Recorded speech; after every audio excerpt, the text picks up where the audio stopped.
Bon, bah, Ouais. j'ai les dents du fond qui baignent. Oui, un petit peu, ouais. Bonjour à tous. Bonjour. Hop, hop, hop. Comment dire, là, il y dire, avait oui. un coin champignon Ah oui. annuel. Oui, oui, ça c'était... C'était le samedi matin. Oui. Donc, le samedi matin, aux joies, toi, tu bosses. Ah oui, moi je travaille. Donc, je peux te piquer des trucs sans que tu le saches. Bah, c'est-à-dire que ça a commencé à 10h et je terminais à midi, donc c'était difficile d'être à l'heure. Voilà. Et le temps d'aller jusqu'à là-bas, t'en avais pour une bonne demi-heure, toi, non, de trajet? Oh, un petit peu plus, ouais. Ouais, ça a Ouais. été facile, 3/4 d'heure. Ouais, mais moi, Donc, tu rajoutes un quart d'heure. Ouais, puis comme je suis pas sorti à l'heure, bon bah, je suis arrivé autour de 13h. Donc j'avais 3 heures dans les dents, c'est pas évident. T'as vu, ça rime. Oh, oh, Instant poésie. oh, ouais. Et deux abonnés en moins. Voilà, c'est ça. La poésie, Ouais. là, dans le guide du retard galactique. Les drogons. Ouais, c'est Et ça. ça a commencé là. Ah, On ça est a à commencé. l'image. Ah, ok. Jérôme K. Jérôme Bloch. Alors, bah, ça fait partie de ce qui me manquait, donc ça a été un peu gargantuesque pour moi. Dire que on était beaucoup, ça partait très très très vite. Moi, fallait que je sorte mes listes et le temps de sortir mes listes, il y avait certains trucs qui étaient déjà partis. Et donc, bah, le 24, je ne l'avais pas. Bah, maintenant, c'est devenu un classique depuis le temps que ça a commencé. Oui. Ça a beaucoup de volume. Oui. C'est une série très sympa. Ouais, c'est sympa. Je me suis presque trop habitué. Et bah, je la consulte pas souvent, mais bon, là, fallait pas que je rate. Oui, le premier épisode était sorti en Spirou Plus. Ouais, album C'était, plus. oui, album plus, c'est ça. C'était, comment c'était? La mort qui tue ou quelque chose comme ça, ou Ouais, bon, un bref. truc comme ça. Et c'était l'ombre qui tue peut-être. Nombre qui tue. Et c'était une super aventure. Ouais. Ouais, ouais. Et donc là, il y a tout un univers qui s'est développé autour de lui, plein de personnages secondaires, sa copine, tout le quartier en gros. Oui, il a su un petit peu comme un petit peu Pénac faire en fait un monde où il y a le personnage principal et en fait plein de personnages qui sont dans le quartier. Hop. Merci. Alors, Concombre masqué, alors c'est à un moment donné, ça fait un passage dans le journal Spirou, donc c'est sorti chez Dupuis, ça a raté, parce que les albums ont été soldés. Je crois en avoir un, je sais même pas si c'est celui-là. J'ai vaguement ouvert, je crois pas que ce soit celui-là, je crois que j'ai une suite, enfin, et puis les couvertures se ressemblent. Ah où? Donc, bon, Mandrika, c'est un côté absurde. Oui. Voilà, que dire d'autre. Donc tu conseillerais cette série pour des véganes? Sors. Ah, Sors. Qu'est-ce que j'ai dit? Oh. C'est que ah, puis en fait, j'ai oublié de vous dire, ça va être un petit peu long la vidéo, donc préparez Ouais. un petit peu de temps. Ouais, prenez vos précautions. Hein, mettez la pause, allez aux toilettes. Ah oui, c'est ça. Faites un. Hop, allez, zou. Alors là, Calvin et Hobbes. j'en ai pris un bon paquet et encore j'aurais pu en prendre plus. Sauf que évidemment, je ne retrouvais pas ma liste de ceux que j'avais déjà. Je me suis pas trop raté. Bon, il y en a un que j'ai pris 2 fois, je l'ai pas mis, mais ça arrive. il y avait plusieurs fois, je dirais, la collection, quoi, parce que bon, c'est du désherbage de médiathèque en général. médiathèque, Ouais. mais bon, voilà, c'est pour le prix. En gros, ils faisaient les BD à 2 euros, en général là-bas. Donc, eh ben, allons-y gaiement, quoi. Ouais. Voilà. Donc, Alors ça va vraiment, Calvin et Hobbes, si vous ne connaissez pas, c'est un gamin qui est imaginatif mais infernal. C'est le gamin qu'on souhaite pas aux parents. Un sale gamin, mais et en fait il a un tigre en peluche. Et quand lui vit ses aventures, son tigre est vivant et lui parle. Par contre, effectivement, quand ce sont ses parents, bah, c'est qu'une peluche, quoi. Quand il y a le père, c'est une peluche. Mais sinon, il est vraiment... Comme un ami imaginaire, en fait. Et Il a souvent des histoires où il s'imagine qu'il est un scout de l'espace, un dinosaure. Ouais, voilà. Il a un dinosaure. Voilà, il est des tas de trucs. Il joue beaucoup aussi avec la neige. Ouais, mais il fait des bonhommes de neige de l'horreur. Ah oui. Il avait fait un comme ça, en fait, c'était comme autour de la voiture de son père, et en fait, c'est un petit peu comme s'il y avait un accident, et son père avait renversé un bonhomme de neige, et il y avait des témoins autour. Voilà. Et il y a eu en France, hein, c'était sous cette forme-là, et il y en a eu 24 après. Il y a eu, ça a été fait sous de nouvelles collections. Et c'est une série, en fait, une fois que l'auteur en fait, a fait le tour, il a décidé d'arrêter la série. Et il avait été relancé pour faire d'autres histoires, et en fait, non. Pour lui, il n'a pas voulu faire de merchandising, voilà. Rien du tout, ça n'intéressait pas. Le côté. Ouais, il a fait sa BD. Voilà. Ah ouais.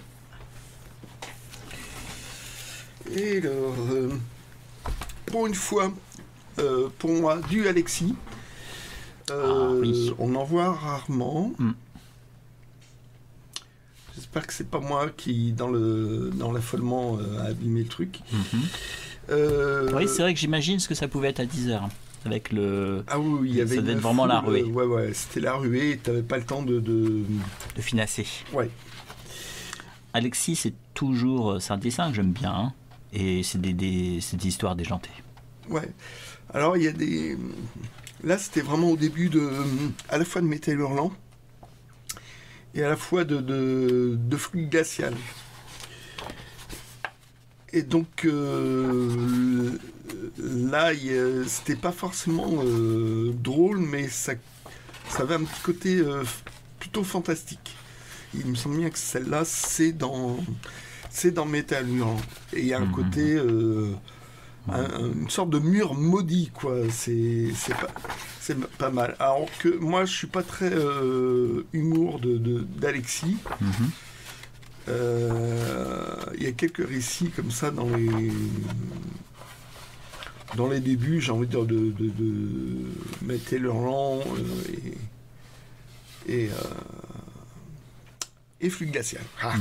Oui, exact. Et alors, il a fait aussi des parodies de western avec Al Crane. Ouais. Il a fait beaucoup de parodies aussi qu'on peut retrouver en album sur, je me souviens, des Notre-Dame de Paris. Et puis il faisait Super Dupont. Oui. Alors là, c'est le 3e tome Billy Brouillard, de Billy Brouillard. En gros, il y a eu 3 tomes. Celui-là, je ne l'avais pas, donc tant mieux. Billy Brouillard, un espèce de gamin très porté, très Tim Burtonien, tu vois, qui aime bien le fantastique et le fantastique. Il avait longtemps vécu, par rapport à la mort de son chat, où il n'arrivait pas à accepter la mort de son chat, donc il avait toute une réflexion sur la mort. Donc voilà, c'est comme un recueil de BD, de textes, de délires, de poèmes. Ah oui, c'est impressionnant. En fait, c'est pas exactement une bande dessinée, c'est... Il y a une partie bande dessinée, mais il s'autorise tous les styles. Trucs, quoi. Mais c'est vrai que tu en avais déjà montré un il y a quelques temps, et j'avais trouvé ça intéressant. C'est effectivement intéressant. Par contre, 9, ça coûte un bras. Ouais.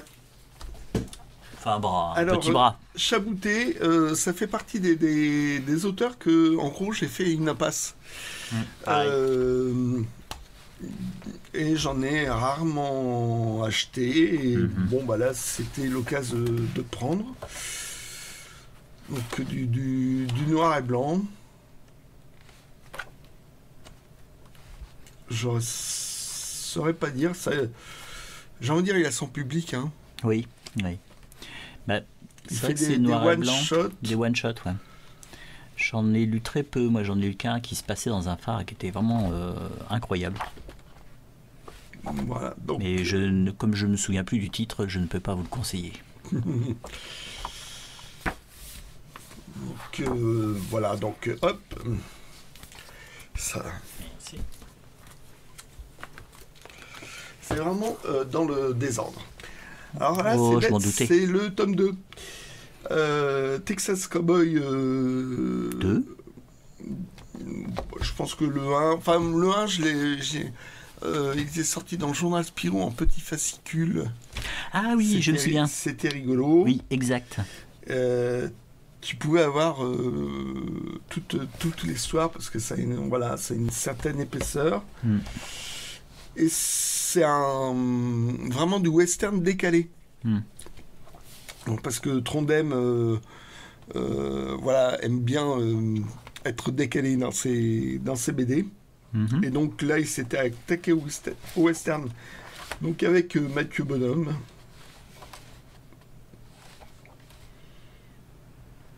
Et tout le truc... Ouais, c'était comme des fascicules, en fait. Ça se présentait comme des fascicules. Des fascicules de pulp des années 20, quoi.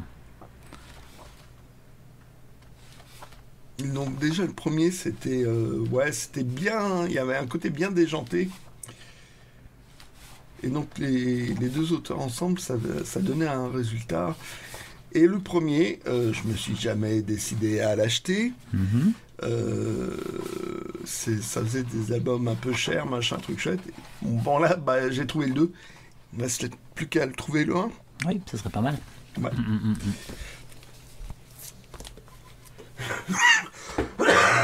Alors là, celui-là, je vais y aller. Il est un peu hors forme, attends. Ça va passer? Non, ça va pas passer.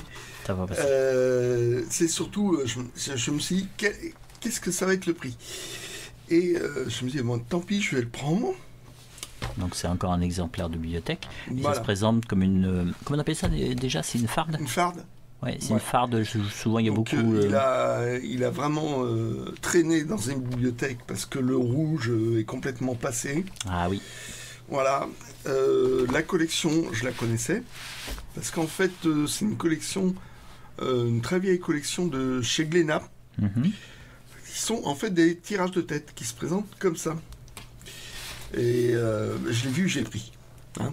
Ok. J'ai eu un peu peur. Le prix, on va bien voir. Et ah bah les grands formats, c'est 4 €. Bon bah ça vaut pas le coup de s'en priver. Parce que donc voilà, c'est effectivement un tirage de tête numéroté et signé par les deux auteurs. Gianni. Voilà, donc moi je les connais mal.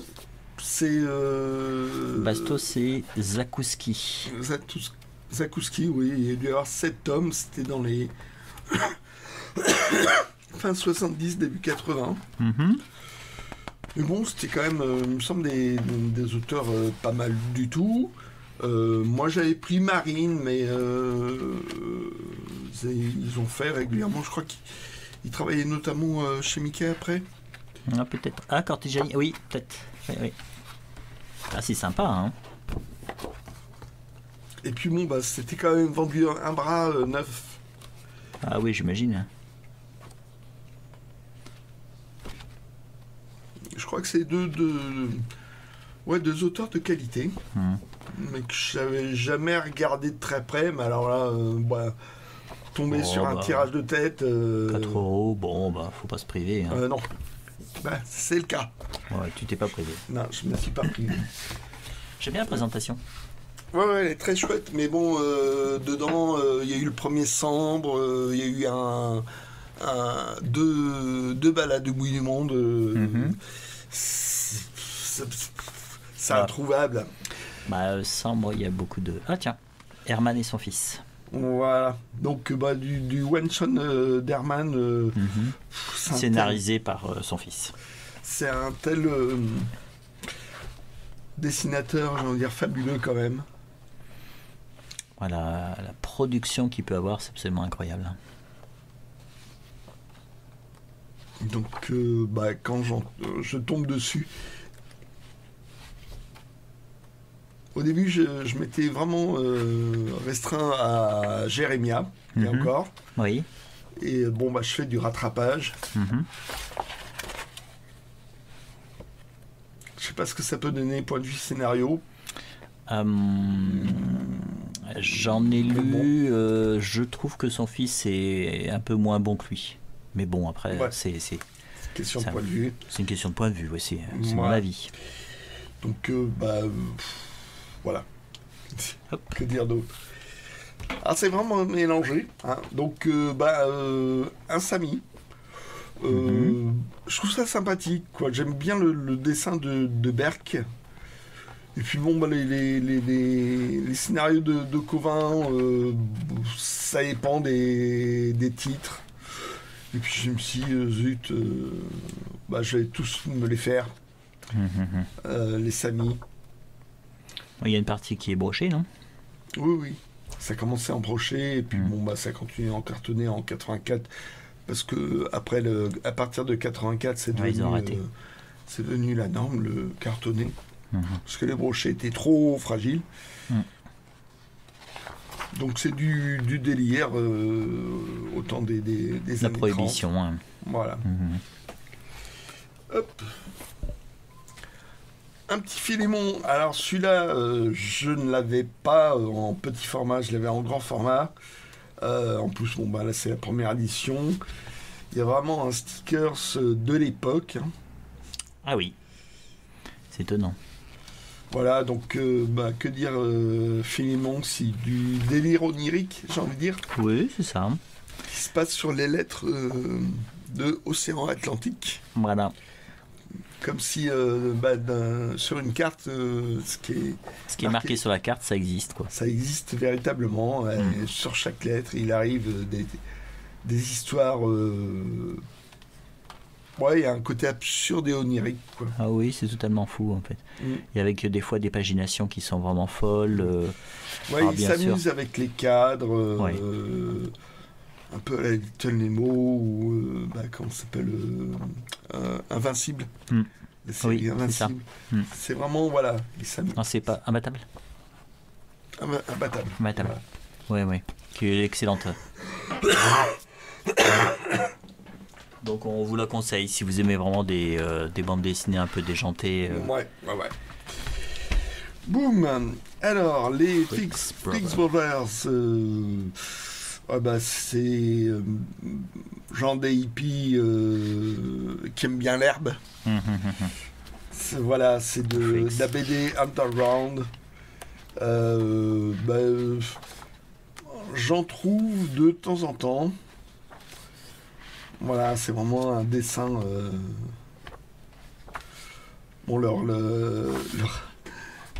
Leur activité principale, c'est de trouver des bons plans. D'accord. D'herbe, c'est un peu ça, et c'est du. Sauf que ça se prend pas au sérieux, c'est vraiment du délire. Par rapport à Crumb, j'ai envie de dire, c'est. C'est franchement. Ça se prend vraiment pas au sérieux, quoi. Ouais. Donc je suis content, j'en ai trouvé 2. Pareil, je pense pas que je les ai. Ce genre de truc, c'est j'en trouve un album de temps en temps et c'est à force, je vais finir par avoir des doublons, quoi. Parce que c'est possible. J'essaye de faire des listes. Alors soit je les conseille pas, soit je les retrouve. Enfin, je les consulte pas, je veux dire. Soit je ne la retrouve pas, comme pour Calvin et Hobbes. Ouais. Ou bref. Ouais, ou elle est pas à jour. Ça peut arriver, ça aussi. Aussi. Donc un Sami. voilà, donc encore des Sami. Donc là, c'était vraiment vers la fin, parce que Berk a fini par prendre sa retraite. Et ça a été repris par quelqu'un qui dessinait vraiment proche de son style. De son style. Et combien ils en ont fait en tout là? Ah oui, on est 30. Il y en a eu 40 en tout. D'accord. Voilà, donc. Et est-ce qu'ils ont sorti une intégrale depuis? Il y a eu un Tout Sami, dans les débuts des intégrales. D'accord. Qui a été bien épuisé. Des intégrales, mais à l'ancienne. À l'ancienne, ok. Ouais. Parce que moi, je trouve que celles qu'ils font à présent sont vraiment beaucoup plus intéressantes. Ouais. Tif étendu. Avec la reprise de Sikorsky et Lapierre. Donc un bon scénariste et Ils avaient retravaillé la série. Oui. Et ils avaient remis à jour, quoi, parce que là, ils sont clairement des détectives. Ouais. Tondu, je crois qu'il est... Avec le Jeep Willy sur la couve. Il est marié, je crois. Et je trouve que ouais, non, ils avaient rajeuni la série, mais ça avait duré, je sais pas, 4-5 albums. Pas beaucoup, mais moi je trouvais ça vraiment, vraiment pas mal. Alors que en général, j'aime pas les reprises. Ça doit être l'exception. Bon, bah super. Ouais, c'est vrai que je connais très peu Tiff et Tondu. Tu m'as conseillé un ou deux titres, je trouve ça sympa. Je veux dire, il y a des hauts, des bas. Puis bon, avec les différents scénaristes, il y a vraiment des Satan. C'est vraiment soit vrai, polar. Soit ça se prend pas au sérieux, c'est fantastique. Il y a un côté fantaisiste, parfois. Enfin, c'est une très très vieille série. Ah, encore un jaune jambe blanche. Ah oui, je savais plus si je l'avais pris. Et très bonne histoire. Très bonne histoire. Ok. Ouais, je l'ai lu celle-là et l'histoire est vraiment chouette. D'accord. C'est toujours pareil, hein, c'est au fur et à mesure. À un moment donné, je les ai achetés à la sortie. Pareil. Puis, bon, bah, des fois, il y a tellement de BD que faut faire un choix. Ouais. Et on perd de vue certaines séries. Bah, j'avais lâché prise, moi j'avais arrêté de les acheter parce que à un moment donné, effectivement, comme tu disais, soit on n'a plus d'argent, soit on est passé à autre chose et on oublie de les acheter, on s'aperçoit pas que ça continue de sortir. Et mon frère m'a offert les intégrales. Hop, alors toujours pareil, ça doit être un one shot, toujours donc Herman. Puis là, il est dans sa période aquarelle qui est quand même vraiment très très chouette. Donc dès que l'occasion se présente, je prends. Parce que, effectivement, comme tu as dit, il en a fait énormément de BD. Et il continue encore. Hein. Oui. Moi, j'avais perdu de vue, pareil, ce qu'il faisait. Et quand j'ai vu la liste à rattraper, ça va être dur. Voilà. C'est l'ancienne maquette, ça. Ouais. Je crois que c'est une première édition, quoi. Oui, Boomerang. Le post-apo version Herman, c'est vraiment pas mal du tout. Les personnages principaux ne sont pas sans tâche. Ah ouais, ils sont vraiment encore Jérémy Assara, mais Curdy il est limite. Oh ouais, mais il s'assombrit vers les derniers albums Jérémy. Faut dire que vu tout ce qu'il traverse, c'est un peu logique, parce que donc c'est pas de la merde, ils envoient. Voilà, c'est par contre, tu sais bien que des mecs qui se richissimes, enfin qui arrivent bien à tirer leur épingle du jeu. Oui. Il y a des histoires de pouvoir. Et ce qui est très bien, c'est qu'il a su faire évoluer son post-apo. C'est-à-dire qu'en fait, au début, c'est vraiment. Il n'y a plus de voitures, ou exception, ils sont à cheval. C'est revenu vraiment pratiquement à l'époque western. Puis tout doucement, on voit qu'il y a des communautés qui commencent à se rassembler. Il y a des villes qui commencent à renaître. On voit d'autres véhicules. Ça renaît, quoi. Il y a une évolution. Ouais. Alors là. Ah oui. Alors celui-ci... Ah, tu l'avais pas, celui-là? Non, j'avais pas du tout. J'avais rien. Ah oui, c'est étonnant parce qu'en fait, celui-ci, je l'ai vu plusieurs fois, ça. Rumeur sur le Rouergue. Ouais. Bon, c'est une réédition de chez Futuropolis. La première édition, c'était... j'avais envie de la première édition, mais... À chaque fois, j'ai un peu hésité. C'était une édition en noir et blanc, en broché. Et du coup, j'avais toujours pas. Genre, t'as franchi le pas, le truc. Et puis, là, vu le prix... En fait, c'est vrai que c'est le prix pas cher, le fait qu'il y a la pression autour d'autres collectionneurs. On a tendance à vite prendre des BD sans on y va à l'instinct, quoi. Ouais, il y a pas mal, il y a une bonne part d'instinct. Ouais. Et donc, en fait, j'ai envie de dire, c'est une collaboration qui n'a pas dû marcher entre le scénariste Pierre Christin et Jacques Tardy. Ouais. Parce qu'en fait, c'était en gros les légendes d'aujourd'hui que Christin fait pas mal d'albums avec Bilal par la suite. D'accord. Et c'est vraiment dans le même esprit, sauf qu'il a continué par la suite avec Bilal, Christin. Et Tardy, je crois qu'il était plutôt en froid avec Dargo parce que c'était sorti dans Pilote. Comme vous l'entendez, le geek belge ne s'est pas encore remis de sa grippe. Voilà, il y a des restes. Et donc, il a bifurqué pour Adèle Blanc-Sec.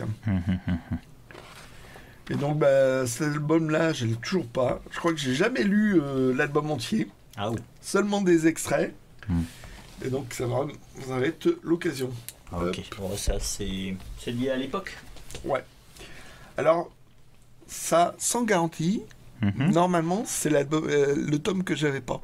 Ah, t'as pas eu le temps de vérifier pour l'instant? Non. Non, il y a une telle quantité, et puis sieste obligatoire, enfin bref. Ouais, c'est ça. Et j'étais tombé sur une intégrale, entre-temps, machin, et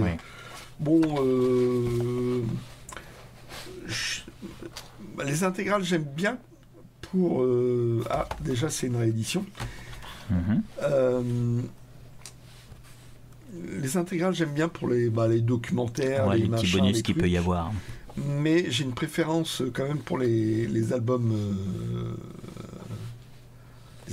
séparés.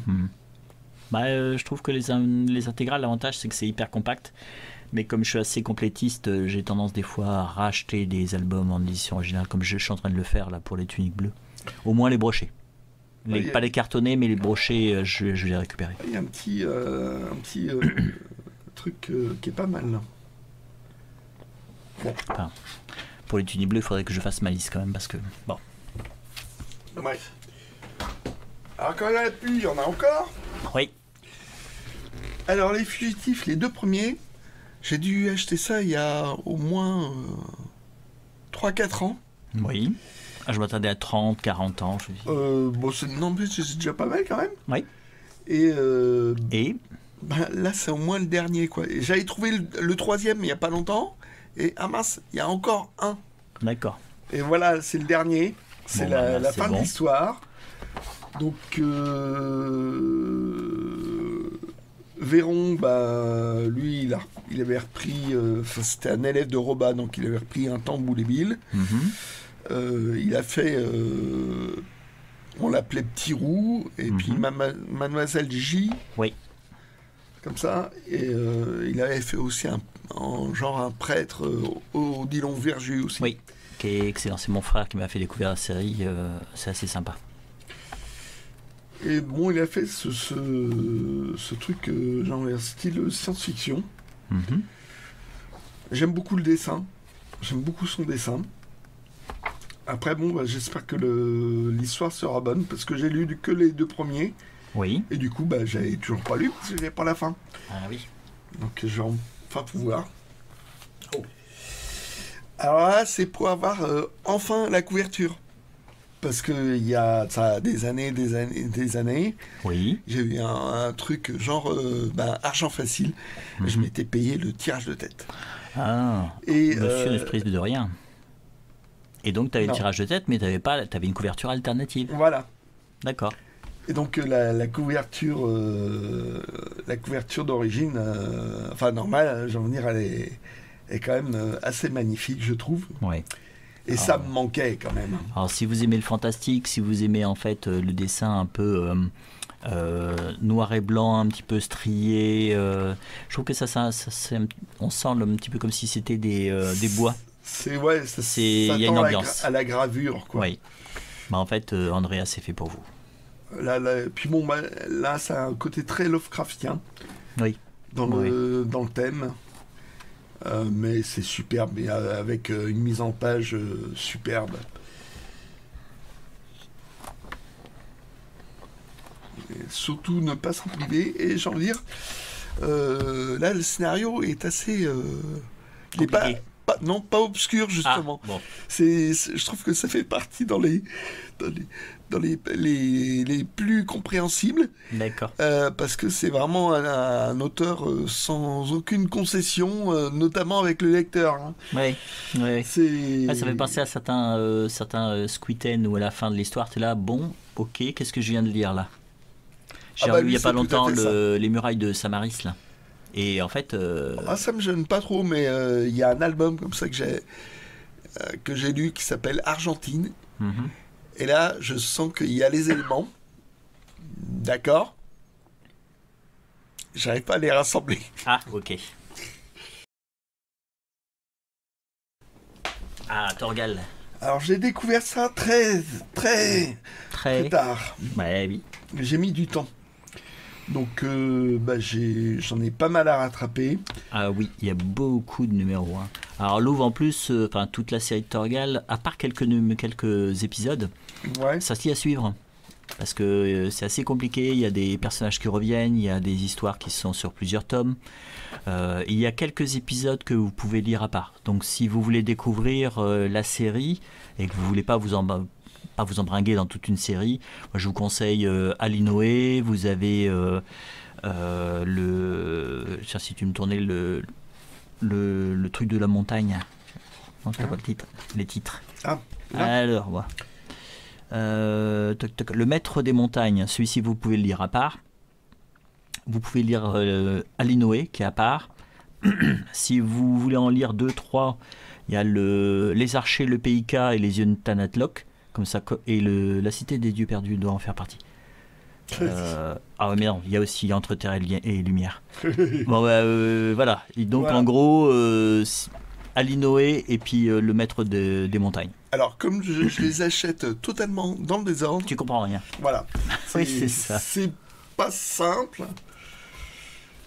Et moi qui suis pas Van Damme comme scénariste... Mm-hmm. Pas énormément Rosinski, je connais que là-dessus. Comme c'est une série qui est assez ancienne, il y a vraiment une évolution du dessin qui est impressionnante. Les tout premiers, effectivement, c'est un peu particulier. Et je dirais qu'il y a un moment un peu creux que j'ai pas super bien aimé. C'est au moment de le mal bleu. Qu'est-ce qu'il y avait géant, bof. Et en fait, ils ont vraiment réussi à redynamiser la série avec l'intervention de nouveaux dessinateurs et scénaristes. C'est-à-dire qu'ils ont fait plusieurs spin-offs. Avec une série, justement, un des personnages, c'est la méchante. C'est Chris de Valnor. Et ils ont fait une série sur elle et c'est super.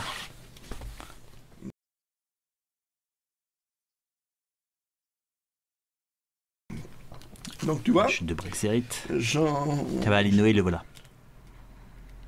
Je m'en suis pris pas mal. Pas mal. En plus, ce qui est sympa, c'est qu'on voit l'évolution de la famille. C'est-à-dire que là, les enfants sont tout petits et peu à peu, ils grandissent. Ouais, et, ça évolue. Pas mal. Oui. Ouais. Et chaque personnage, chaque enfant a sa personnalité, ce qui fait qu'il aura chacun sa série, quoi. Il y aura la série Louvre, il y aura la série... comment il s'appelle le gamin, Jolan. Et en fait c'est super, quoi. Alors, les intégrales sont pas terribles. Les intégrales, il n'y a pas de supplément. C'est dommage. C'est triste, Philémon. Ça fait partie des trucs que je peux pas laisser. Donc je l'avais, j'espère que celui-là en met à état. Oui. Ou ça sera des cadeaux ou je sais pas, des échanges. Ça peut être ça aussi. Ça peut être des échanges pour avoir quelque chose qu'on n'a pas. Ça peut être par exemple 2 Philémons que tu as pour un Philémon que tu n'as pas auprès d'un professionnel. Ça peut être des cadeaux pour des gens qui ne l'ont pas. Ouais. Voilà. Super. Je t'en ai trouvé un. Il faut que je te donne la pile suivante. Oui. Ouais. Hop, c'est reparti. Et fait une petite pause. Alors. Sur la dunette avec Pèlerin. Ouais, bah c'est le genre de petit ouvrage 49 francs, tu vois, qui sont pas donnés quand même. Si t'es pas ultra amateur, bah tu les achètes pas. Et puis c'est des petits tirages, ça s'épuise très vite. C'est une présentation des bateaux avec Pellerin, c'est ça? Qu'est-ce que c'est? C'est c'est un truc sur Patrice Pellerin et sa série L'Épervier, quoi. Ouais. Ah oui, exact. C'est vrai qu'il a fait les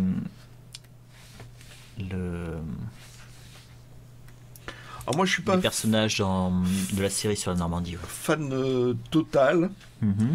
Mais bon, tomber sur un petit machin comme ça, faut pas hésiter à les prendre, quoi.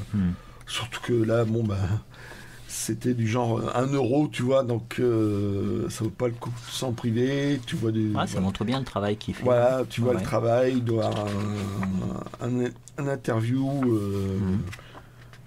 de qualité. Alors, j'ai quelques tomes, mais je crois que faudrait que je note pour me souvenir de ceux que j'ai. C'est ça l'embêtant. Bah moi, je suis tombé sur des trucs, tiens, des séries entières. Un truc. Pas de dédicace. Je suis tombé sur les premiers tomes, machin. Je suis même tombé sur un tome dédicacé. Sympa. J'étais pas forcément à la recherche, mais enfin bon. Tu tombes dessus, tu récupères. Voilà. C'est exactement ça. Et donc, il y en a 2 autres. Oui, voilà. Tramp et Blanc du Mont. Et bon, ce genre de petits trucs, c'est pas courant, donc il faut les prendre. Alors ça, j'avais oublié. Ça, sympathique, ça. Pour le choper, bonjour. À l'époque, quand même, c'était pas donné. Et c'est pas un exemplaire de médiathèque, ça, c'est chouette, ça. Oui. C'était quand même, à l'époque, 69 francs. Donc c'était une certaine somme. Une certaine somme. Journal de Jules Renard lu par Fred, donc une interprétation du journal. Et bon, c'est Fred. À ma connaissance, ça n'a pas été réédité. Fred, quand ça tombe, je prends. Ouais. Voilà. Le prochain est pour moi. Voilà. Parce que celui-là, je ne l'ai pas. Et on ne le voit pas souvent. C'est le problème. Je suis patient. Voilà. Hop. Ça, tu l'as montré il n'y a pas si longtemps que ça. Oui. C'est une collection que j'aime bien. Ça t'a donné envie. Ah oui. Quand tu l'as montré, c'est waouh, faut que je me le trouve. Et effectivement, je me suis trouvé. Donc, c'est illustré. Donc à la fois des illustrations de Nicolet, dans un style un peu plus fantaisie que ce qu'il peut faire d'habitude, et des photos de l'époque. Ou des gravures. Il y a un petit dossier avant. Non, c'est assez chouette. Hein. C'est une belle collection pour ados. En plus, ils ont des titres là qui m'intéressent. Alors, j'ai un petit peu pointé ce qui pouvait m'intéresser. Il y a un Frankenstein que je n'ai pas. Ah, il y a Frankenstein aussi. Oui. Et un Dr. Jekyll, l'étrange cas de Dr. Jekyll et Mr. Hyde. D'accord. Donc, c'est vraiment les grands classiques. Moi, j'aime bien les livres illustrés. Je trouve ça plutôt chouette. Et... Tiens, regarde, t'as les titres à la fin. Et tu vois, même le chant de Noël ou le portrait de Dorian Gray, ah ouais, ça peut être intéressant. C'est une sorte de fantastique. Ouais. Même Tom Sawyer, quoique non. Tom Sawyer, j'ai commencé à lire. Ça m'a pas emballé, on va dire. Ouais. Bon. Hop. Alors ça, c'est souvent ces livres-là, c'est dans les. On peut en trouver dans les petits vides-greniers. Hein, simplement, c'est le tri de livres pour enfants qui a été fait. Voilà. Alors, Kraken. Alors ça, c'est Bernet, on le connaît surtout pour Torpedo. Je crois qu'il est espagnol, je pense. C'est un dessin. Effectivement, le Kraken. Très bon, donc souvent ça se passe dans les égouts. Dans les égouts. On se croirait dans un jeu vidéo. Dans un jeu vidéo, il y a toujours un passage dans les égouts. Là, apparemment, ça se passe uniquement dans les égouts. Oui. Parce que dans les égouts a fini par naître une sorte de monstre à partir des déchets de la ville. Il y a une équipe policière qui s'appelle Kraken, eux-mêmes. Mais tout se passe dans les égouts. C'est une série apparemment qui n'a pas été rééditée. Donc les premiers, enfin c'était comme Torpedo quoi. Ouais. C'est des épisodes de 10 pages. Et le dessin, soit on aime ou on n'aime pas, mais moi je trouve ça excellent. Et ça c'est un truc qui a été que tu voyais soldé soldé. Le geek belge tous. Et à force, tu ne décides jamais. Oui. Et après un moment donné, tu t'aperçois que tu le vois plus. Voilà. Hop, toujours dans les... Jeannette Pointu. J'ai envie de dire les belgeries, Jeannette Pointu de Westerlin, je sais pas comment ça se prononce. Je sais pas. S'il y a des Belges dans la salle. Ouais, je veux bien. Il avait commencé avec Dr. Poche, qui était franchement fantaisiste. Oui, et voilà, c'était même un épisode qui était très touchant. Ouais, non, il y a des trucs vachement sympas. Et il avait créé la journaliste Jeannette Pointu, qui était un côté nettement... Enfin, plutôt réaliste. Oui, plutôt réaliste. Qui insistait même des fois sur des choses qui pouvaient se passer dans la vraie vie, tout simplement. Ouais. Puis là même, il a eu... je crois que c'est dans celui-là, tu vois, où il y a eu un truc par rapport... ça remet en question l'histoire, quoi. Ah, ok. Sauf qu'elle était déjà trop tard. Il y a eu des précisions par la suite qui remet en cause le truc. Ah, ok. Ouais, c'est vraiment l'aventurière journaliste. Voilà. Un petit peu comme Franca. Tu vois, remarque qu'elle n'est pas journaliste, Franca. Au début, c'est très réaliste au début. Et puis, plus ça va, plus les sujets deviennent un peu fous, parce qu'il y a des monstres. Ah oui, exact. Si elle est journaliste, Franca. Je sais pas. Ouais, mets-le dans les commentaires. Et bon, après, c'est... Ouais, il y a des aventures... ça tourne plus à la fantaisie par la suite. Jeannette Pointu. Et c'est un espèce de dessin particulier que là, je trouve relativement sage quand même. Oui. Je préfère en version Dr. Poche, peut-être. Mais bon, voilà. Donc, ça a connu 20 albums. Et puis, pas d'intégrale. Voilà. Maintenant, il est ailleurs. Ouais. Et ce qui fait qu'il n'y en aura sûrement pas. Si, mais dans une toute petite maison d'édition. Ah oui. Ouais. Hop. Alors, Sikorski et Lapierre. On retrouve les mêmes. Voilà. Qui ont repris Tiff et Tondu, ont commencé par ça. Et donc, c'est une BD à énigme, et en fait, on doit deviner... Je ne connais pas du tout. Ah, c'est pas celui où 2 pages avant la fin, façon les 5 dernières minutes, ils te disent est-ce que vous avez trouvé? Eh ben, les dernières pages étaient scellées pour que le lecteur réfléchisse avant. Ou alors, s'il avait les flemmes, il décellait directement sans passer par la case. Ouais, donc fallait détacher une bande pour avoir la fin de l'histoire. D'accord. Et ma foi, c'était plutôt sympa, quoi. Donc, le concept était pas mal, hein, même s'il y a eu des choses un petit peu équivalentes. Il y a eu 6 tomes, et puis c'est peut-être pas très bien marché, quoi. Mais le truc était bien, quoi. Ah, ok. Alors voilà le tome qui me manquait. Isabelle. Alors j'ai peut-être une réédition du premier ou un truc comme ça.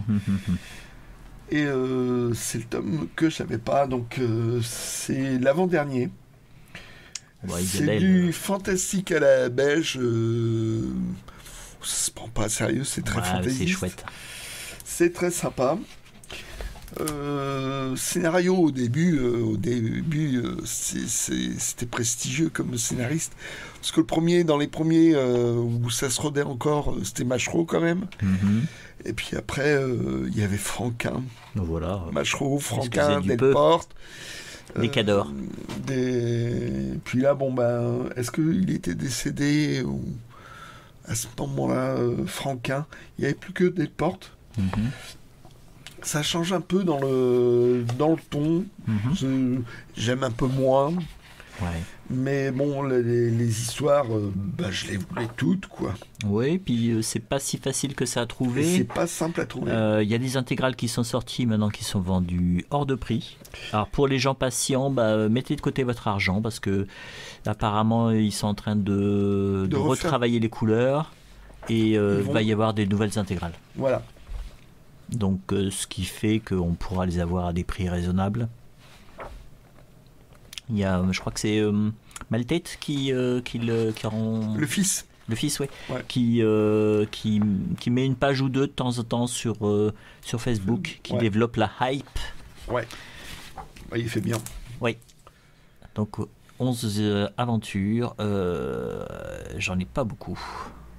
Je crois que moi, dans cette collection-là, il doit me manquer celui-là. Ouais, je dois Parce avoir, que je les ai... J'ai cherché ça très tôt. Ouais, c'est ça. Hop, retour à la Terre. Première édition, donc avec la couverture qui était pas encore épurée. Oui, c'est vrai. Ça vient de me... Je me dire, tiens, je connaissais pas cette couve. Ils ont dû refaire les 2 premiers. Le format a changé aussi ou non, c'est resté à ce format-là? Je pense que c'est resté au format-là. Donc, c'était dans la collection Poisson Pilote. Bon, l'intérieur est exactement le même. Oui, c'était l'histoire d'un Parisien qui retourne à la campagne. D'un banlieusard, je dirais. Ouais, banlieusard. Et qui découvre la campagne. L'esprit campagnard, avec le maire, avec le voisin qui est propriétaire. Et c'est... Puis bon, le banlieusard qui doit... qui est un peu... qui a des psychoses quand même. Hein. Voilà, puis... il n'est pas clair. Et puis très citadin, quoi. Ouais, voilà. Et qui découvre la chasse, qui découvre l'esprit de... Oui, puis tout simplement, c'est vrai que si la maison de la campagne, t'as pas beaucoup de voisins, t'as la nuit, c'est ça, quoi. Et en fait, c'est Larsenet, dessinateur, et Ferry, le scénariste, qui se mettent en scène. Donc c'est le dessinateur. Donc dans la BD il s'appelle Larcinette et puis Ferry je sais plus. Et c'est du délire à la base de ce qu'ils ont vécu véritablement, quoi. Ouais.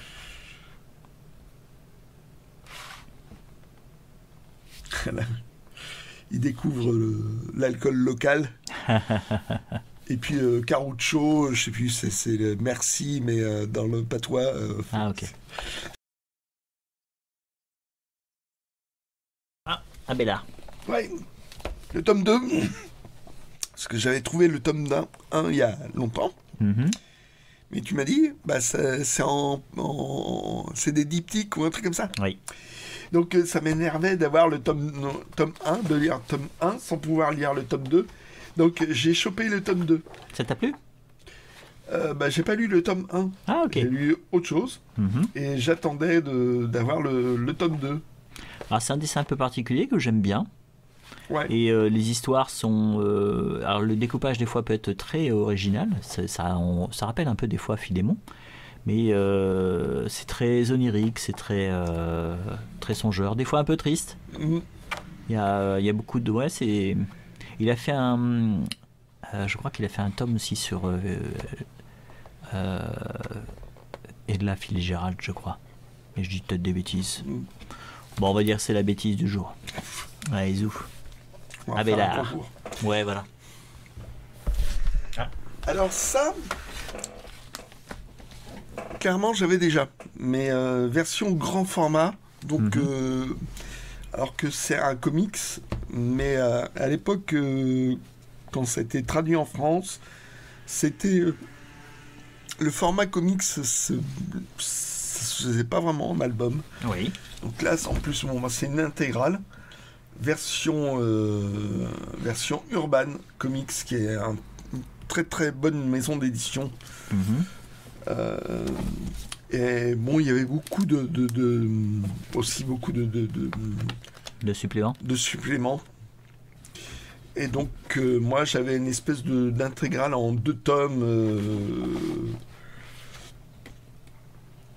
Quand je l'ai vu, enfin, faut que je la reprenne. Et c'est une histoire formidable. Ah, bah, c'est cette intégrale qu'il me faudrait. Ouais. Ah oui. Parce que, comme je te l'ai expliqué, dans la voiture, vous n'étiez pas dans la voiture, il faut que je vous l'explique. J'avais commencé à acheter Watchmen, mais quand c'était sorti en petit format souple, parce que c'était ce format comics que j'aimais bien. Et quand Zendal a sorti sur un papier glacé avec des couleurs qui étaient très criardes, ça m'a rebuté et j'ai arrêté la série. Et en fait, j'ai redécouvert Watchmen quand j'ai vu le film, qui est une bombe.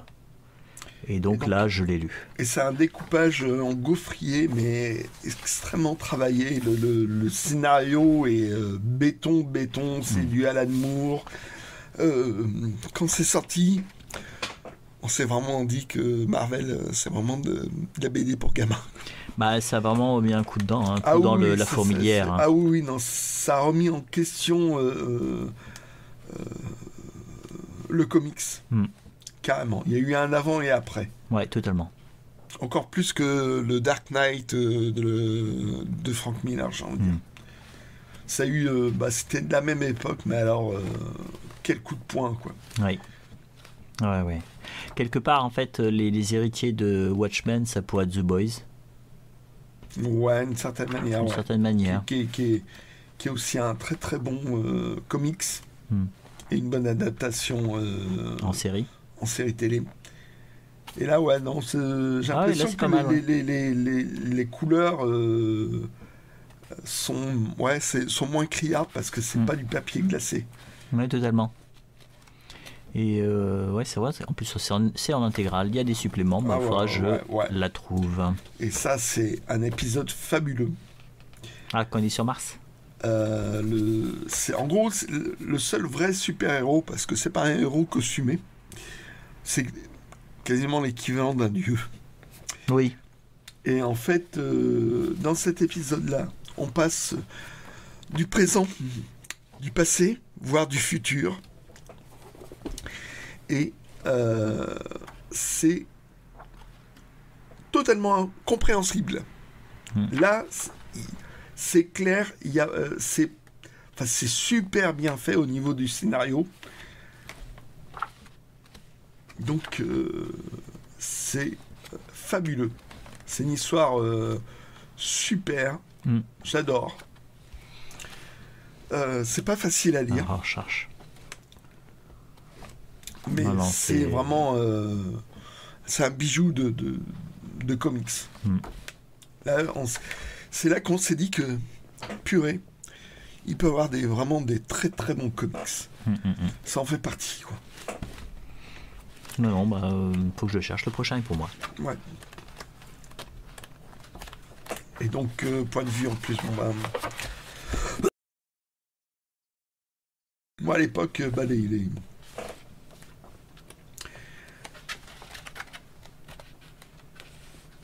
voilà, tout ça c'est du bonus pour moi. Tu vois, des recherches, l'évolution avant de trouver le bon truc, quoi. Toi-même, une page inédite, c'est vachement chouette, quoi. C'est un sacré boulot. Ouais. Et à trouver, pouvoir consulter ça, c'est quand même sympa. Et puis bon, il y a eu plein de trucs. Tiens, ça c'était les dessins de tu vois, des sortes d'intégrales, quoi. Ah, ok.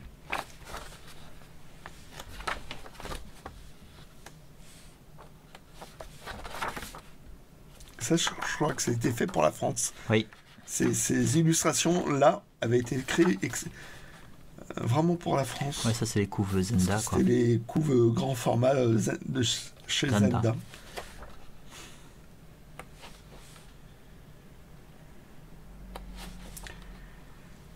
Hop. Ok, cool. Et c'est quand est-ce que c'est sorti? De quoi? Celui-ci, il est sorti quand? La version urbaine? Ouais. Oh, je sais pas. Je regarderai. Ouais. Allez, carrément, 2012. Totalement autre chose. Alors, ça, c'est ce matin, petit gadget. Ça, c'est ce matin. C'était le Puzzle. dimanche matin. Donc, oui, mais ça ne nous a pas empêché de faire de vide-grenier. De vide-grenier qui était bon.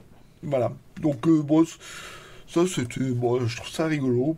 Pas trop mal, la présentation. Donc, bon, bah, c'est du Magno. Voilà. Hop. Alors, dans le genre, un petit côté what the fuck. Oui, totalement. Attention, hein, ça va piquer. Voilà. Un tourne-disque Fisher Price. Est-ce que je vais oser?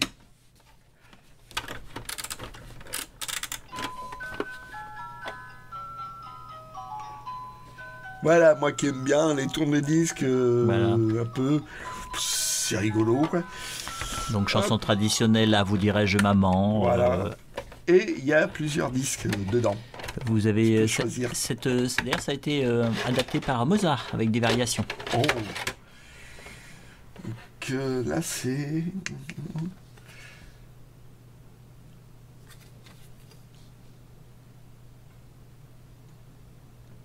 Je sais pas. J'arrive pas à lire. Bref. Black Sabbath. Voilà.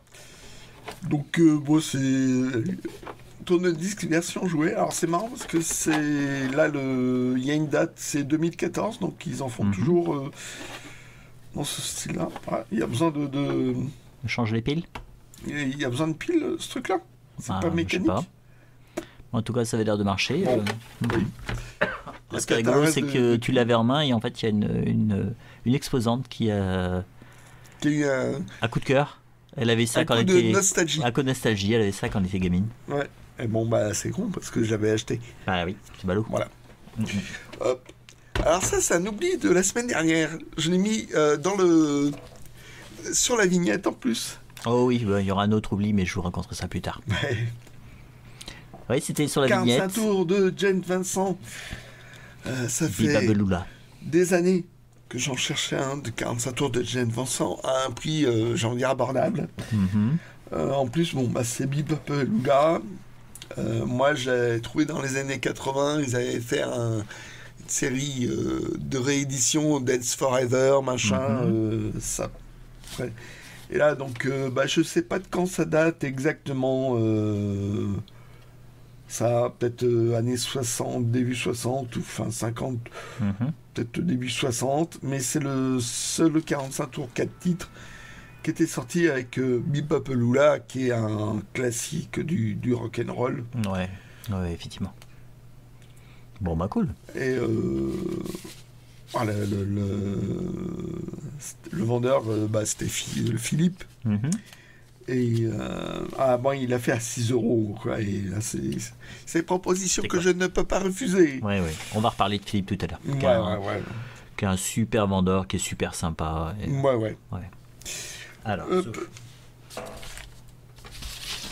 c'est ce dimanche-là, au deuxième vide-grenier, où j'ai vraiment pas trouvé grand-chose. Sauf que Gwendal, je savais que ça existait. C'est de la musique bretonne, si je dis pas de bêtises. Et c'est surtout que c'est illustré par Bilal en 77, avant qu'il soit hyper connu. Oui, et puis qu'il ait cette période un petit peu bleue, on va dire. Moi, je trouve que c'est beaucoup de bleu maintenant dans ce qu'il fait. Ah oui, avant sa période bleue. Bah, c'est sa période d'illustration fantastique, science-fictionnesque. Ce qui est pas mal, c'est que là, la pochette est en super état. Ouais, et puis bon, bah, c'est un dessin rigolo, quoi. Oui. C'est un homme orchestre. Ouais, puis en fait, elle est originale, non, ce dessin? Ah oui. Il l'a dessiné exprès, donc J'aime bien les disques en relation avec la BD. Oui, c'est vrai. Mais tu commences à en avoir quelques-uns. Ah ouais, j'en ai pas mal. Ça fait des années que je cherche. Bon, un jour, il n'y aura pas de vide-grenier. Le Geek Belge vous montrera ça. Ouais, une petite vidéo. Petite vidéo à part. Sur les disques en relation avec la BD, ouais. Pourquoi pas. Il y a de quoi. Ok, c'est fini. Juste un petit. C'est fini. Alors. C'est fini. J'ai changé. C'est fini. T'as changé les boîtiers. Ah, ils étaient pourris. Ils étaient mais sales, mais c'était. C'est impressionnant. C'était repoussant. Et heureusement les disques ça allait. Ouais, c'est dedans. Généralement, des fois c'est plutôt l'inverse. Editors. Editors, alors groupe anglais, au début 2000 ou un truc comme ça. Je lisais assez régulièrement, j'empruntais à la bibliothèque, ça m'arrivait. Je m'étais même abonné 1 an à Rock et Folk, avant de voir que, je sais pas, c'était plutôt nostalgique.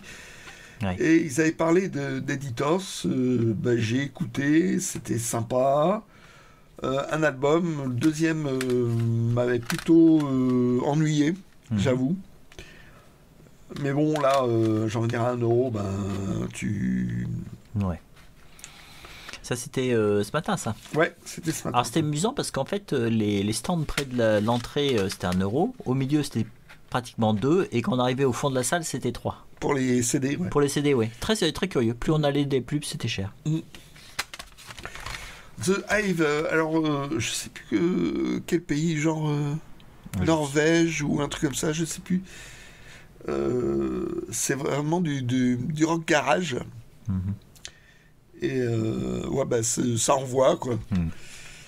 Je dois bien avouer que j'écoute jamais de rock, en fait. De quoi? J'écoute plus de rock. Oui, je sais. Et donc là aussi j'ai changé de boîtier parce qu'il était dégueu, il était pété, c'était incroyable. Mais le disque allait, heureusement. Ok. The Stone Roses.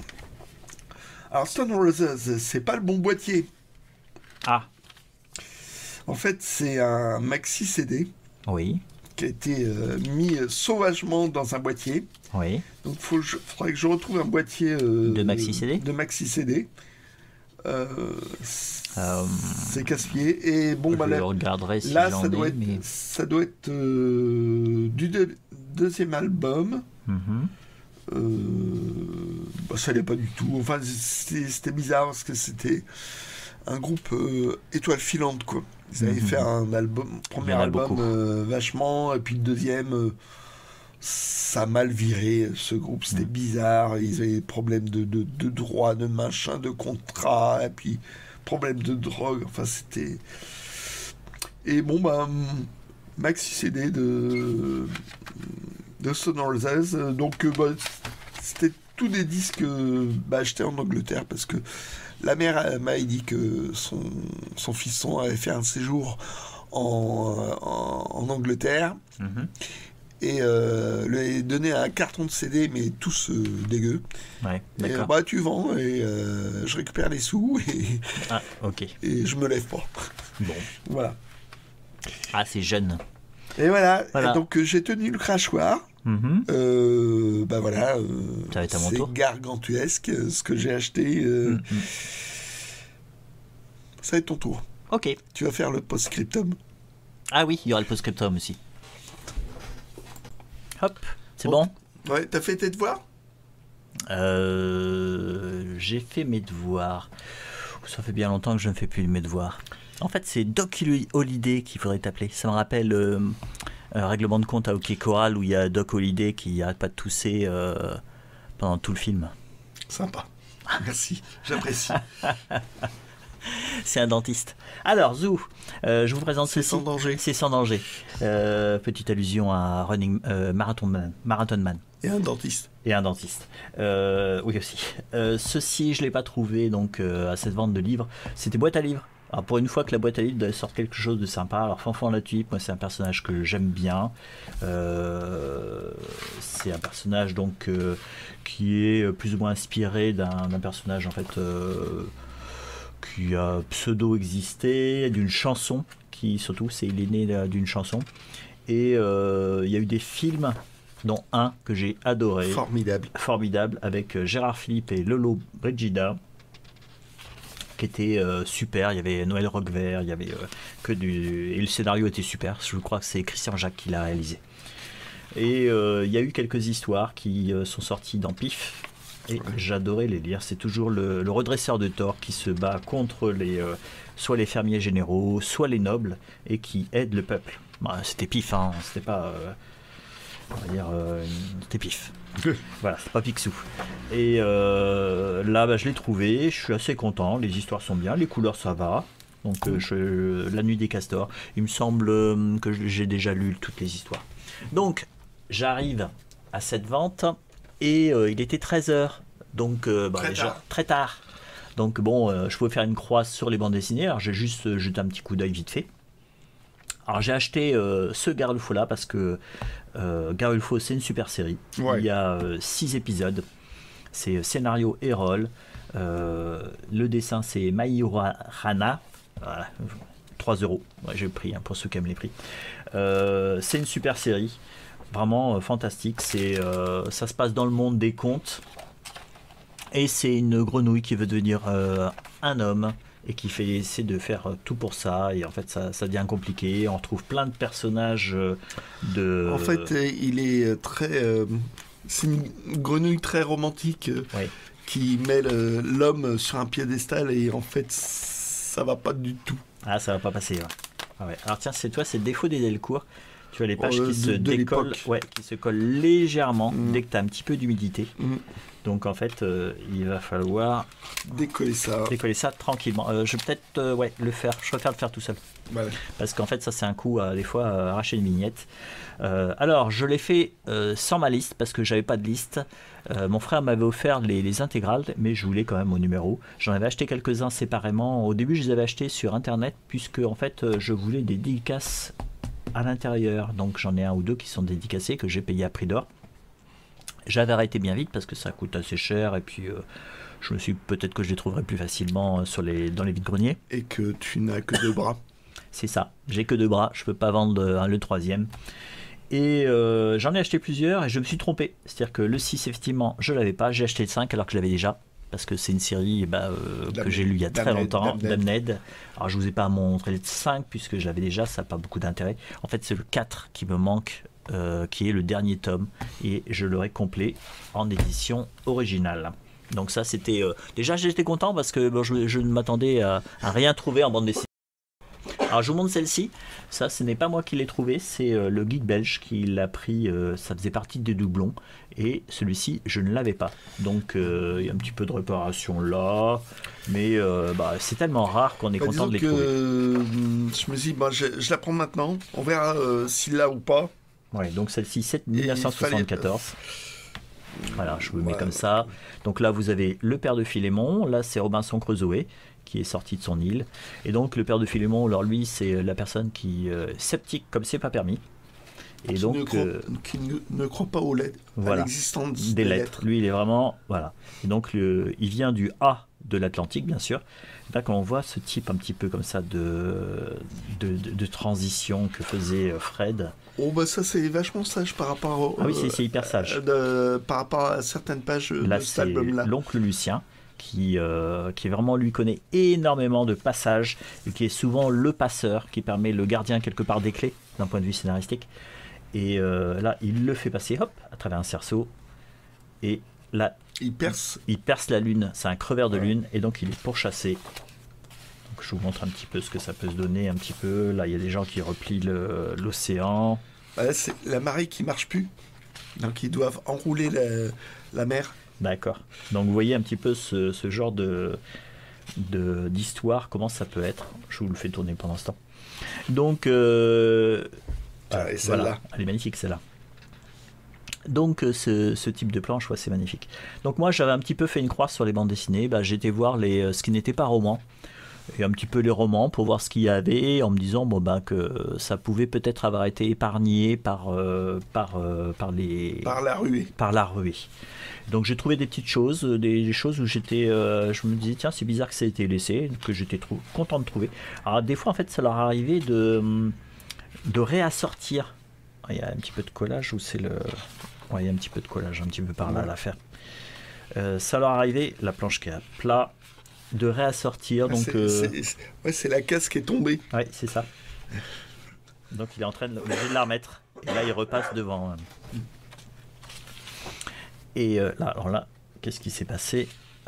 C'est avec des citrouilles. Bon. Donc vous voyez un petit peu le style de... Honnêtement, si vous aimez ce style-là, ne vous privez pas parce que je trouve que ça n'a pas vieilli. C'est toujours déjanté.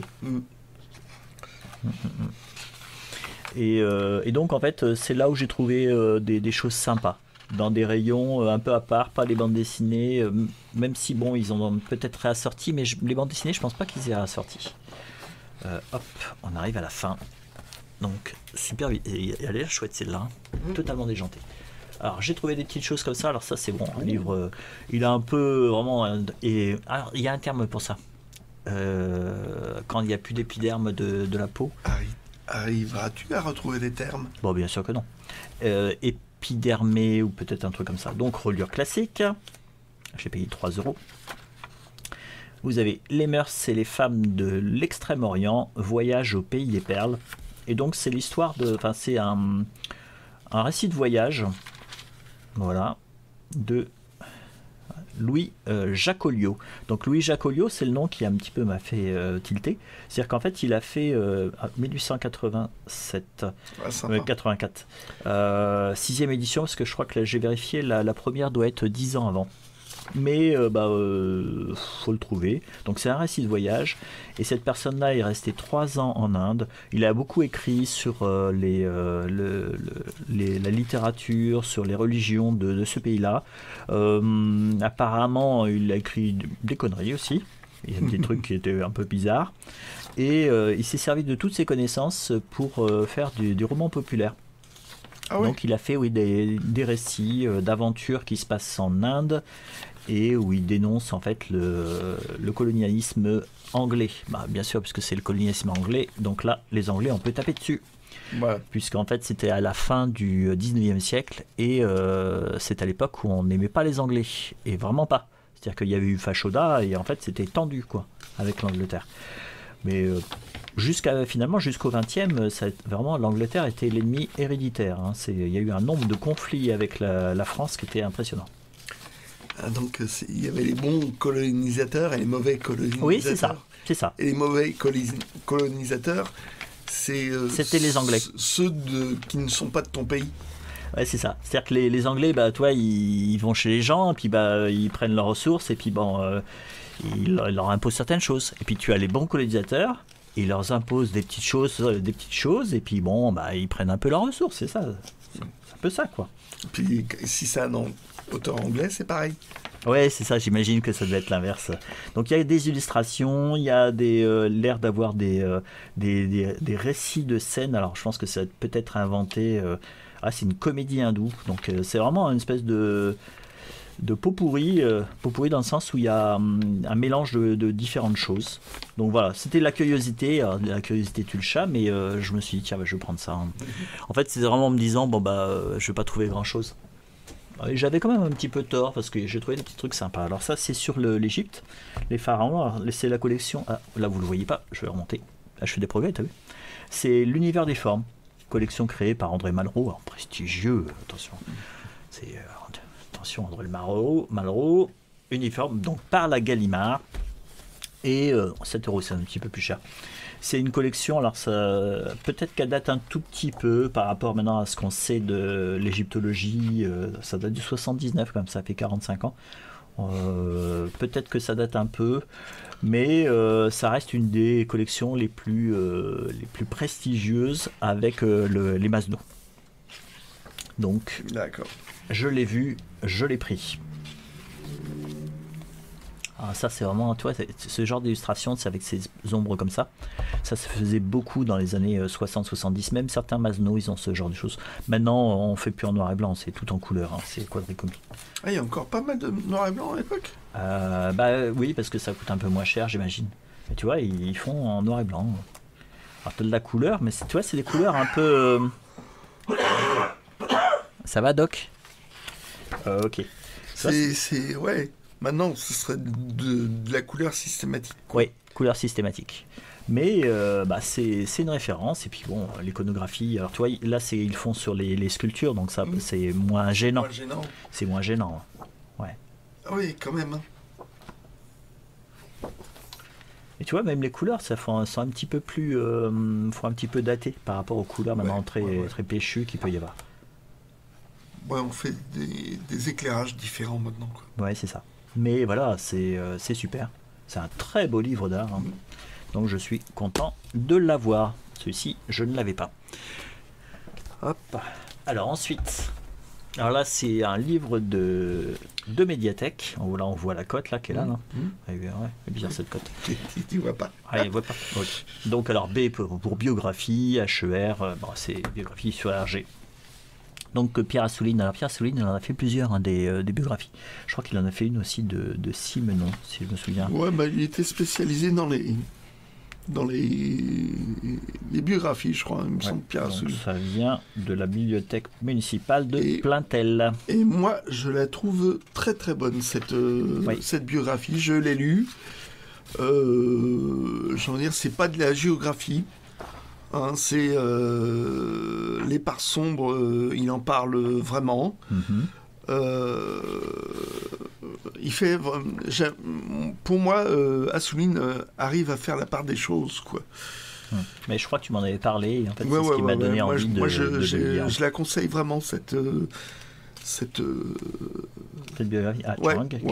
Celle-ci est très connue.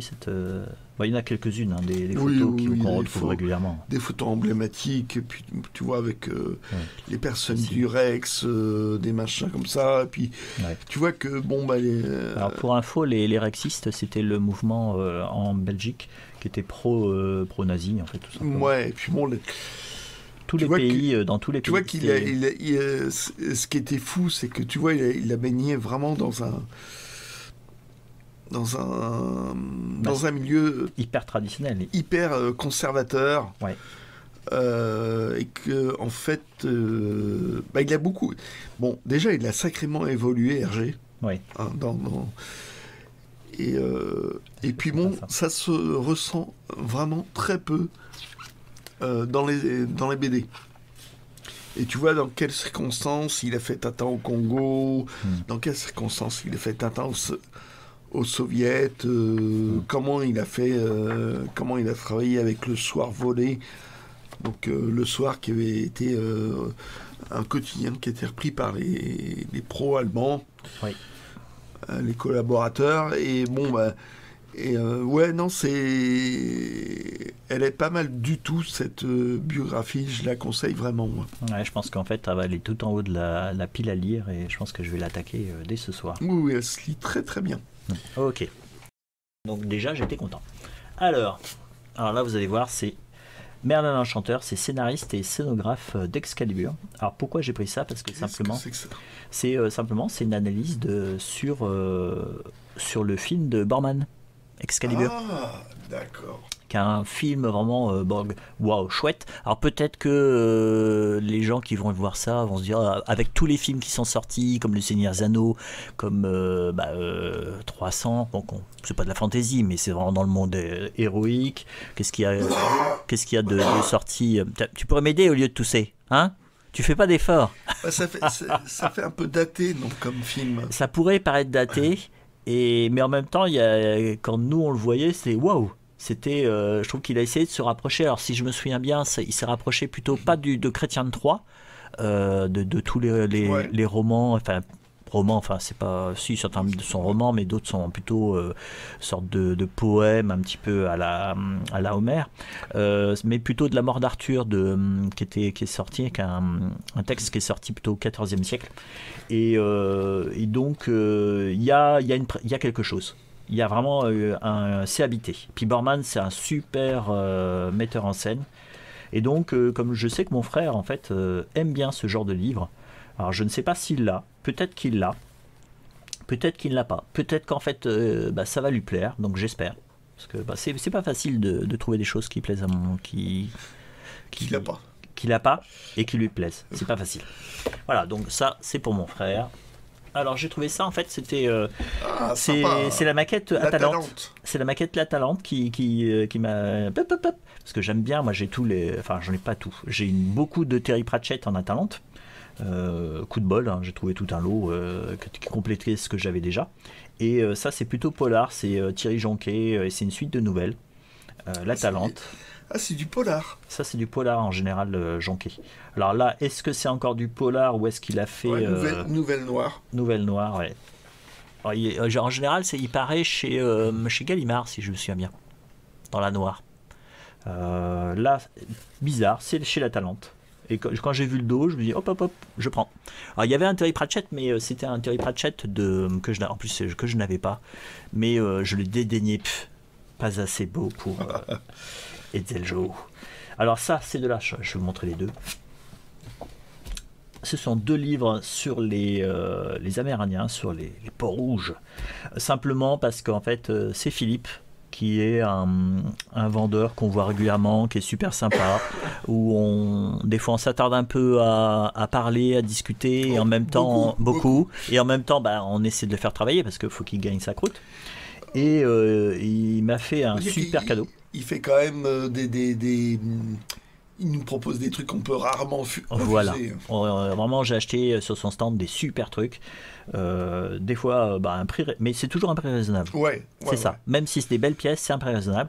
Et il m'a vendu à 1 euro les 2 livres dont vous êtes le héros que vous avez vus la semaine dernière. Et vraiment, c'était 1 euro pièce. Alors qu'en fait, Zagor, c'est pas parmi les plus courants. Et maintenant, trouver des livres dont vous êtes le héros à 1 euro pièce, souvent, par un professionnel, c'est pas possible. C'est lui qui m'a vendu le 45 tours de Jeanette Vincent. Voilà. Et je suis sur son stand, j'ai aussi acheté un Johan et Pierre-Louis.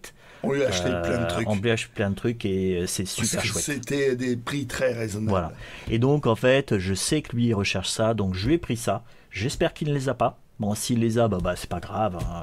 Je les mettrai dans les cartons. Je trouverai bien quelqu'un pour faire un échange, ou je le laisserai au Bibliovore. Celui-ci, il n'est pas super, en super état, mais c'est un vieux paillot. Et les vieux paillots, c'est pas si simple que ça à trouver. Ça, je sais pas si c'est courant. L'édition du Rocher, ça marche encore. Peut-être qu'il ne les a pas. Bon, mais j'espère. Et puis, ça sera pour lui.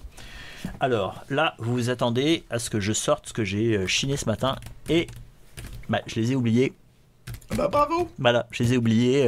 J'ai trouvé pratiquement 1 ou 2 BD à chacun des vides-greniers et je les ai oubliés. J'ai vu ça, je les ai mis à part parce qu'en fait il y avait un topi. Toi, j'annonce un petit peu. Il y avait un topi qui était parfaitement dégueulasse. Je sais pas où il avait traîné, donc j'ai passé du temps à le nettoyer. Topi, c'est un auteur. C'est un auteur. Tu peux pas montrer d'image. Oui.